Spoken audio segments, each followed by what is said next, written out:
Hello guys. So ఈరోజైతే నేను normal delivery అవ్వడానికి కొన్ని టిప్స్ చెప్దాం అనుకుంటున్నాను. ఎందుకంటే నాకు రీసెంట్‌గా డెలివరీ అయింది. నాకు డెలివరీ అయ్యి కూడా 1 మంత్ మాత్రమే అవుతుందనమాట. సో నేను చాలా కాన్సిక్వెన్సెస్ ఫేస్ చేశానండి. అంటే నాకు నా ప్రెగ్నెన్సీ టైమ్‌లో షుగర్ వచ్చింది, బ్లడ్ తగ్గిపోయింది, బీపీ వచ్చింది అండ్ కాళ్ళకి నీరు పట్టేసింది. చాలా కాన్సిక్వెన్సెస్ ఫేస్ చేశాను నేను. అంత కాన్సిక్వెన్సెస్ ఫేస్ చేసి కూడా నేను నార్మల్ డెలివరీనే నాకు అయ్యిందనమాట. సో నేను నాకు నార్మల్ డెలివరీ అవ్వటానికి నేను కొన్ని టిప్స్ ఫాలో అయ్యాను. సో అవి మీకు చెప్దాం అనుకుంటున్నాను.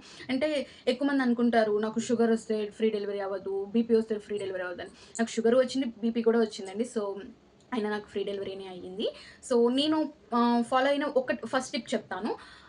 ఫస్ట్ థింగ్ ఏంటంటే నేను మెయిన్ ఇంపార్టెంట్‌గా చేసింది 7, 8, 9 లాస్ట్ ట్రైమిస్టర్ ఉంటుంది కదా! మనం బాగా యూరిన్ పాస్ చేస్తామనమాట. అంటే ఈ టైం అనే కాదు, మనం ప్రెగ్నెన్సీ స్టార్టింగ్ నుంచి కూడా యూరిన్ ఎక్కువ పాస్ చేస్తూ ఉంటాం. యూరిన్ అనేది ఎప్పుడు కూడా మీరు ఎట్లా వెళ్తారు అంటే ఇండియన్ స్టైల్‌లో వెళ్ళండి. ఎందుకంటే డాక్టర్స్ మనకి ఇంకో టిప్‌తో మళ్ళీ కలుద్దాం. Until then bye by.